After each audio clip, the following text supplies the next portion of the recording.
Hi good morning student. बेटा आज के इस लेक्चर में हम लोग बात कर रहे हैं क्लास 11 हिंदी मीडियम बायोलॉजी के आपके next topic that is 3 domain classification, यानी कि 3 डोमेन प्रणाली। आई बात समझ में? बेटा हम लोगों का चैप्टर जो है वो कंटिन्यूसली हम लोग आगे बढ़ाते जा रहे हैं, दैट इज जीवों का वर्गीकरण यानी कि बायोलॉजिकल क्लासिफिकेशन। चैप्टर का नाम क्या है बेटा? Biological classification. ठीक है, अब अगर हम लोग बात करें क्लासिफिकेशन की या वर्गीकरण की, तो वर्गीकरण क्या है? जीवों को उनकी समानताओं और विभिन्नताओं के आधार पर वर्गीकृत करना। जीवों को उनकी समानताओं और विभिन्नताओं के आधार पर क्या करना? वर्गीकृत करना, अलग अलग समूहों में बांटना, वर्गीकरण ही तो कहलाता है। ठीक है, तो अब अगर हम लोग वर्गीकरण की मैं आपको बात करूं, तो वर्गीकरण के लिए मैंने सबसे पहले, ठीक है, ये मैं 3 डोमेन प्रणाली से पहले मैं आपको बताता हूं कि मैंने आपको बताया था जो कैरोलस लीनियस है, कौन है बेटा? Carolus Linnaeus. ठीक है, कैरोलस लीनियस ने संपूर्ण जीव जगत को 2 समूहों में बांटा, एक तो थे पादप और एक थे जंतु। ठीक है, आई बात समझ में? पादप और जंतु थे, तो उन्होंने क्या दी? 2 जगतीय प्रणाली, 2 जगतीय प्रणाली, यानी कि पूरे पादप और जंतु जगत को, यानी कि पूरे लिविंग वर्ल्ड को, पूरे जीव जगत को कितने भागों में बांटा? पादप और जंतु यानी कि 2 भागों में बांटा। आई बात समझ में? उसके बाद फिर हम लोगों ने पढ़ा कि एक आर.एच. व्हिटेकर नामक वैज्ञानिक आए। कौन आया? आर.एच. व्हिटेकर नामक वैज्ञानिक आया। अब इस आर.एच. व्हिटेकर ने क्या किया? इन्होंने 5 जगत बनाए, मोनेरा, प्रोटिस्टा, ठीक है, कवक, पादप और जंतु। यानी क्या कहा गया कि जो कैरोलस लीनियस ने शुरुआत में पादप और जंतु, प्रकाश संश्लेषणी और अप्रकाश संश्लेषणी का आधार माना था, राइट? वो पादप और जंतु तो बेटा कांस्टेंट रहे, वो पादप और जंतु तो है वो चलते रहे हर एक ग्रुप के साथ में। क्लियर है? तो आर.एच. व्हिटेकर ने क्या किया? 5 जगतीय प्रणाली ली और हम लोगों को मेन फोकस करना है इसके ऊपर। ठीक है, लेकिन कुछ ऐसे टॉपिक हैं जो आपके एनसीईआरटी बुक के अंदर दिए गए हैं। ठीक है, तो हम लोग मतलब उन ग्रुप को भी लेंगे। एक वैज्ञानिक है हेकल। अब हेकल ने क्या किया था द्विजगत प्रणाली के बाद में? ये तो ठीक है, व्हिटेकर को मैंने बीच में डाल दिया। हेकल ने क्या किया? पादप और जंतु के साथ में इन्होंने 3 जगत दिए, 3 किंगडम क्लासिफिकेशन दिया। ठीक है, अब 3 जगतीय प्रणाली में क्या किया?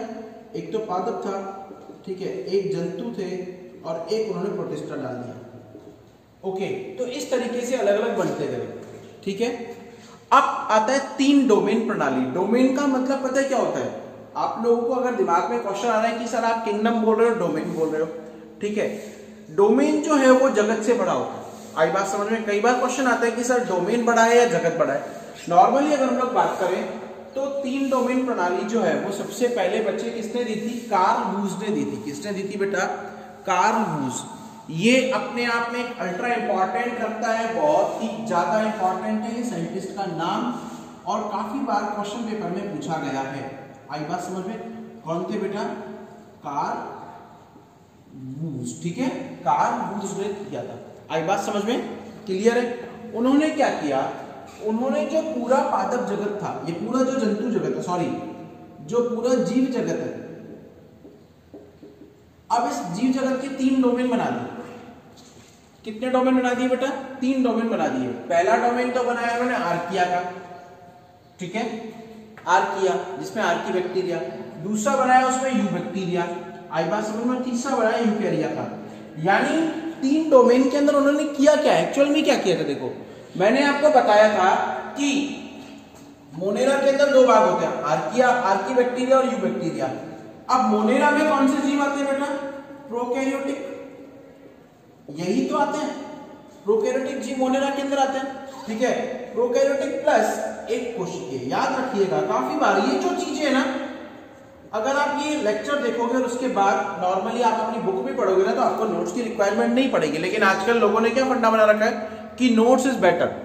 ठीक है, नोट्स बेटर नहीं अपने आप में, आप तो केवल इन चीजों को समझो, समझने की कोशिश करो, समझने के बाद अपने आप में सिंपल हो जाएगा। ठीक है, अब क्या है 3 डोमेन क्लासिफिकेशन में नॉर्मली है क्या, वो सुनना मेरी बात। अब उन्होंने क्या किया? 3 डोमेन में जो प्रोकैरियोटिक था, यानी कि जो प्रोकैरियोटिक जीव है, उसमें उन्होंने डिवीजन किया, यूकैरियोटिक को छेड़ा ही नहीं। ठीक है, प्रोकैरियोटिक को उन्होंने दो अलग अलग भागों में बांटा और यूकैरियोटिक को उन्होंने छेड़ा नहीं। अब प्रोकैरियोटिक के लिए हमारे पास ग्रुप कौन सा है? अगर व्हिटेकर की बात करें तो मोनेरा ग्रुप है। तो अगर आप लोगों को संबंध पूछा जाए कि कार्ल वूज ने किस ग्रुप के साथ छेड़छाड़ की थी, अब छेड़छाड़ बेटा वो वाली नहीं कि आप किसी को चल रहा है उसके कान में चुटकी मार रहे हो, ठीक है, किसी के पुंज चुबा रहे हो। छेड़छाड़ इन द सेंस कि उन्होंने क्या किया, तो उन्होंने जो व्हिटेकर का क्लासिफिकेशन था, व्हिटेकर का जो आप लोगों का वर्गीकरण था, उसमें मोनेरा ग्रुप को उन्होंने दो ग्रुप में बांटा, आर्किया और यू बैक्टीरिया, आर्की बैक्टीरिया और यू बैक्टीरिया। आई बात समझ में आया? अच्छा, अब मोनेरा में तो हमें पता है प्रोकैरियोटिक के अंदर ये सारे के, मोनेरा में कौन से जीव आते थे? सभी जीव प्रोकैरियोटिक थे पहली बार, प्लस एक कोशिकीय थे। एक तो प्रोकैरियोटिक थे और दूसरे क्या थे बेटा? एक कोशिकीय यूनिसेलुलर। आई बात समझ में? ये तो थे, इतना हमें पता लग गया। लेकिन अब मेन उनका क्राइटेरिया क्या था? उनका मेन क्राइटेरिया क्या था कि उन्होंने बेटा किसके बेस के ऊपर 16S rRNA, याद रखिएगा 16S rRNA। और अगर आपके पास कॉपी है, आप लोग अगर कॉपी लेके बैठे हैं तो अल्ट्रा इंपॉर्टेंट है बेटा, मैं इसके ऊपर 3 स्टार बना रहा हूं, ठीक है, 3 स्टार मैं इसको दे रहा हूं और ये बहुत ही ज्यादा इंपॉर्टेंट है। आप लोग इसे कंप्लीटली लिख लीजिएगा, चाहे आपको कहीं पर भी टाइम लगे या कहीं पर भी आपको स्पेसिंग मिले, आप उसी स्पेसिंग में इसको लिख लीजिएगा। क्लियर है ना? क्लियर है कि उन्होंने जो प्रोकैरियोटिक जीवों का वर्गीकरण किया था, ठीक है, मोनेरा ग्रुप का वर्गीकरण किया था, आर्की बैक्टीरिया यू बैक्टीरिया बांटे, तो उन्होंने किस बेस के ऊपर दिया? 16S rRNA। अब ये rRNA क्या होता है बेटा? rRNA इसकी फुल फॉर्म बता देते हैं, ribosomal, R stand for ribosomal, RNA मतलब राइबो न्यूक्लिक अम्ल, ठीक है, राइबो न्यूक्लिक अम्ल या राइबो न्यूक्लिक एसिड। आई बात समझ में? क्लियर है ना बेटा? क्लियर है? आरआरएनए की फुल फॉर्म क्या है? राइबोसोमल आरएनए, ठीक है, या राइबोसोमल न्यूक्लिक एसिड। ओके, तो अब ये आरएनए होता क्या है? नॉर्मली देखो मैं आपको बात बताऊं, हालांकि मैं सेल वाले चैप्टर पढ़ा चुका हूं, राइबोसोम के अंदर एक तो लार्ज यूनिट होती है और एक स्मॉल यूनिट होती है, इस तरीके से, ठीक है। अब जो लार्ज और स्मॉल यूनिट है, राइबोसोम को आप लोग क्या बोलते हैं? प्रोटीन निर्माण की इकाई या प्रोटीन फैक्ट्री भी तो बोलते हैं हम लोग, प्रोटीन निर्माण की इकाई या प्रोटीन फैक्ट्री। क्यों बोलते हैं? क्योंकि राइबोसोम जो है वो आरएनए को प्रोटीन निर्माण के लिए एक सतह देता है, ठीक है। आरएनए क्या है? इस स्मॉल यूनिट के अंदर इस तरीके से सब यूनिट्स के फॉर्म में प्रेजेंट रहता है। क्लियर है? क्लियर है?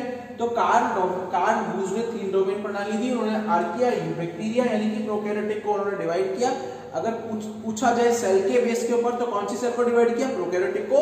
और अगर व्हिटेकर के ग्रुप के आधार पर पूछा जाए तो कौन से ग्रुप को उन्होंने डिवाइड किया?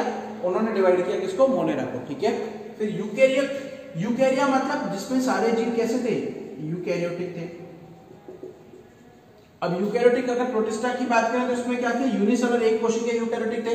फंजाई जो थे मल्टीसेलुलर बहुकोशिकीय थे, लेकिन ये सैप्रोफिटिक थे, यानी ये परपोषी थे। आई बात समझ में?